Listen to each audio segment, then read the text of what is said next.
this is Danielle. I am from Urbanwalls, and today I have the pleasure of speaking with Loretta from the Dream Center in Surrey, British Columbia, Canada. Hello, Loretta. Hi, thanks for having me. So I'm happy so to be, happy to be on here. yeah, I'm so happy to be able to talk with you. Um, I've known Loretta for years and years, and we have a good relationship together. She's very close to me, but she also runs a ministry called the Dream Center. And so I just wanted to pull her on here and just hear her heart. And if Loretta, you can just introduce yourself and what the Dream Center is about, that would be awesome. All right. Well, my name is Loretta, and I am the founder and president of City Dream Center, located in Surrey, BC. We started actually the Dream Center. We got our charitable status about 5 years ago, but many years before that, I worked in an organization that they asked me to answer this question: if our organization closed its doors tomorrow, would anybody in the community notice? And from there, I started on this journey to find out the needs in our community, and I actually was quite shocked. And so we started our Adopt a School program and many things through the need that we found in our community. And the Dream Center was really birthed out of finding the needs in our community and seeing what they are. So we work with preventative, which is through our Adopt a School program. We work with children, elementary kids. We work with 8,000 children a year through our Adopt a School program, whether it's giving them hampers or back to school event, cutting hair, um, giving them backpacks and school supplies and whatever they need. We gave away 3,400 Christmas gifts to 8 of our Adopt a Schools, where every child got a wrap gift for Christmas. Hundreds of hampers. We also work with restorative, which is helping people from federal, provincial prisons and from those in recovery to help reintegrate them back into society through our life skills programs, which is our parenting courses and boundaries courses. We've graduated close to 1,000 women from that course, where the courts have now seen the certificate come before them so many times that many of them been able to get supervised visitation with their children once completing the course. We've also been able to have a dental bus that goes into the community that gives free dental to those in need. So sometimes people are missing teeth. We're not about pulling teeth, we're about restoring people's smiles. So we give their smile back. We had one testimony of a girl who she couldn't get a job and she had missing front teeth. And anyway, we fixed her teeth, and within a week she got a job, and she's doing so well and so successful. So, things like that really do affect people's confidence and whether they're successful or not. So we've been able to work in many areas, from children all the way up to those that are seniors with senior meals and different things like that. So, yeah. That's amazing. I know in the past 5 years, you've always given in such a practical way, but you've made a way for other people that want to help and they see the need, but don't know how to get started or how to practically or financially give and make an impact in their community. So I've loved that. I've been alongside on the Christmas boxes, and I know your heart has always been every kid needs to get a toy, and I just love how you guys do everything with such a level of excellence and just go above and beyond anything. So I've seen that firsthand. Could you tell me a little bit about how COVID has affected the community over the past couple of years? Oh man, it's affected it in such a huge way. We probably, 2 years ago when the pandemic first hit, I had just come back from LA. I was sitting on my porch in Gibson's. We had built this house and sitting there in the comfort of my home, and we had a full fridge and full food. And I was sitting there thinking, it was my birthday, and I was sitting there thinking about the people that don't have any food in their cupboards and the families that we support through our Adopt a School program. And I couldn't sit there any longer. And I thought, we need to do 1,000 hampers. And so I called my colleague and says, we're going to do 1,000. And she was like, well, maybe let's do 300. I said, no, we're doing 1,000, which is 2,000 bags of food. And that project costed $50,000. So every 3 weeks, the money came in, $50,000 for families. They were lined up around the block. People were in tears saying how thankful they are that they got regular meals coming, and they knew that they were coming every 3 weeks. And we provided almost 900,000 meals that year into the community. And so the need was huge, but most of all, the fear was just unbelievable. And I was afraid, sitting on my porch looking at the world going, what is happening? And I couldn't imagine sitting there not knowing how to feed my family and still wondering what was happening in the world. And so, we just tried to find needs and meet them. We found a lot of seniors that were shut in. We started our senior meals hot meal program where we go visit the seniors every single week in a safe way. We bring them hot meals, so they had several hot meals throughout the week, and we began relationships with them, knowing that they're not alone, that they're safe, that they're okay, that we're here for them. And it really impacted our community. And so I'm grateful for everybody that came. We worked with over 400 volunteers through the pandemic, and it's just been a huge way to bring community together to help fulfill a need of those that don't have it. Wow. That's some big numbers, and it's crazy to me. I mean, a lot of kids that you work with and a lot of schools that you work with, these kids don't eat if you aren't present and if you guys aren't doing the Adopt the School program. So I can imagine through the seniors program and the kids, what an impact that made, because with COVID and online learning and kids not going to school for a period of time, they wouldn't It's have been able to unreal. eat. They wouldn't have been able, I can only imagine the impact that made. And I think, yeah, that's a huge opportunity that you had, but just pressing through that fear because nobody knew what was happening. And I think a lot of people just were a little bit nervous to do anything because they had this kind of fear that they didn't want to spread and they wanted everybody to be safe. Mhm. But in that, there was a lot of people that didn't do anything. And, the vulnerable children and the vulnerable seniors were the ones that were affected in that situation. So I'm so happy that you were able to press through through the giving of your donors and people that came alongside in that vision. I want to get to what we want to do together. I know I called you up a few weeks ago and just asked, like, what is the greatest need right now?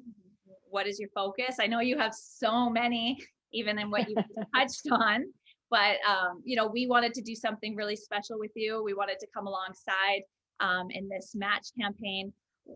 Could you tell everybody what is the greatest, not necessarily the greatest, but what is a need that you felt like we could come together and pursue? Yeah, we actually got a call from the school board, and they were saying that they noticed some of the grade 6 and 7 girls were staying home for a week every single month because they didn't have the hygiene products that they needed. I've heard of it, across the world, this need. I had no idea this was happening 10 minutes from where I live. And so we are actually going to be putting together hygiene packs. I just found a statistic that said 1 in 7 girls in Canada or in BC are affected by this and stay home for a week in a month. Is that not crazy? Yeah. 1 in 7 girls. So we are going to help these girls in our Adopt the School through the inner city schools. Just in Surrey alone, we have 32 inner city schools that are deemed in low income and a small area of Surrey. And I know there's many more, hundreds and hundreds right across Canada. But what we want to do is we want to put hygiene packs together for the girls, but we also want to do one for the boys too, so that the boys can have some of the hygiene stuff that they need in grade 6 and 7 in these high need schools. So a hygiene pack for a girl is $20. So you can help a girl be in school. $20 is going to help them. And we're just going to continually get as many packs as we can to be able to help these girls. We can also do $100 pays for 10 kids, well, 5 kids actually, to be able to get packs. And if you want to sponsor like a classroom, it's $620. But I know that these hygiene packs are going to help these girls. Many of these teachers have been actually taking money out of their own pocket to get supplies for them to keep these girls in school. And so we can do this. We can help these girls stay in school. And this project is going to actually cost about $30,000 to be able to help all these inner city girls that we know of to date that are staying home, that are not able to go to school. And so I don't know about you, but that just makes my heart just ache for these girls, that it's so easy in Canada to get these supplies, but because they don't have the finances, they're not able to go to school. So Yeah. I mean, when we talked a few weeks back, when you told me that, I was shocked because like you said, we hear about that third world countries and in other places. And I think we all assume that that happens somewhere else. So when I heard that that was an issue in Surrey, where like my hometown, that's crazy to me. And that's unacceptable. There's so much Yeah. wealth in the world. There's so many people, businesses that can lend and to give back. We've been so blessed. We need to give back. We need to take care of the people in our country and in our town and our neighbors. So that was a huge shock for me, and obviously, spoke to my heart as well. And I love that in such a practical way you can help these girls, help these boys. I find it's important. They have to be in school. What is happening to these kids if they are not in school? If a girl's missing a week of school, what are kind of the risks and some of the things that she is vulnerable to at that point? Well, it's pretty huge. First of all, some of them are left home alone for days on end because maybe their parents are working two jobs or they only have a single parent. There's also abuse happening in families where some of the parents that aren't working are at home all the time and there's a lot of stress in the household and that kind of stuff. But they also, their grades go down. They're embarrassed when they come back to school because, kids kind of figure out that they're missing for a week on, certain times of the month, and people kind of clue in. And so there's so many things that happen. There's also, um, you know, opportunity for them to be influenced in a negative way from people that are out there. We started a girls club because the school came to us and said the grade 6 and 7 girls were being lured into human trafficking just literally down the street. And we started a girls club where we were showing them confidence and sharing identity and helping them know that they can make a difference, that they don't have to go down this path. Within 3 months, the principal contacted us and said it changed the face of the school, where the girls were bullying the younger ones. Now they were leading and encouraging the younger ones that they can do better. And so just a small act of like 1 hour in their lunch hour once a week impacted these girls in a huge way. So I know even something as simple as these hygiene kits, that there's a community that sees them and that they care, is going to impact these girls to know that, you know what, I don't have to sit here and just accept my situation. I can strive to do better and strive to do more because there's people that care about me and I can make a future for myself. And that's the goal in doing that. Yeah, it's beautiful. Well, thank you. Sorry, I get so emotional thinking about that because it's something as simple that we just take for granted, going to school and having food and it's just, we take that so for granted. And so to be, aware that that's happening so close to us, I think I'm really excited about these hygiene packs. I'm really excited that it's a practical, easy way for people to get involved to really prevent some of those things that are happening, and just to share our love, just to share to someone that we care, that we see you. A lot of these people, I'm sure, a lot of these girls don't feel seen and don't feel heard or loved. And so such a practical way to share that, really something I'm excited about. And I just thank you so much for giving us this opportunity to work with you to make this happen. I'm really excited about that. Well, thank you. No, I'm so excited to partner together also with it. I think it's just going to be a huge impact in our community for sure. yeah. Yeah. So with that being said, I just want to, now that everybody is aware of this and knows, the challenges and how the Dream Center is meeting some of these needs, I just want to open this up and give everybody the opportunity. We're going to be putting a link on our website, on our stories, on the Dream Center's website, and a practical way to give towards these hygiene packs, to pay it forward, to spread the love and really make an impact in these young kids' lives. So to go over the hygiene pack, one pack is $20. And then you said that a class, did you give us the class? The class is $620 if they want to sponsor a class. Okay. And then if they want to do 10 packs, it's $200. So. Okay. That's amazing.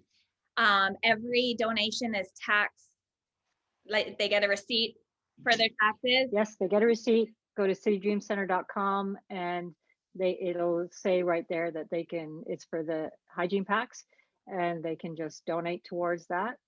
And yeah, I'm excited. I'm Yeah. excited that we get to do this together and impact. And we'll share the results after of what's happened, of how many kits we were able to buy, and how many girls and boys we were able to influence through this, and then see what happens in a few months as they've been able to be in school regularly, their attendance and their mannerisms and everything. And Yeah. we'll update you on all that. City Dream Center's goal for this project is to raise $30,000. Here at Urbanwalls, we are committed to raising $10,000 towards that.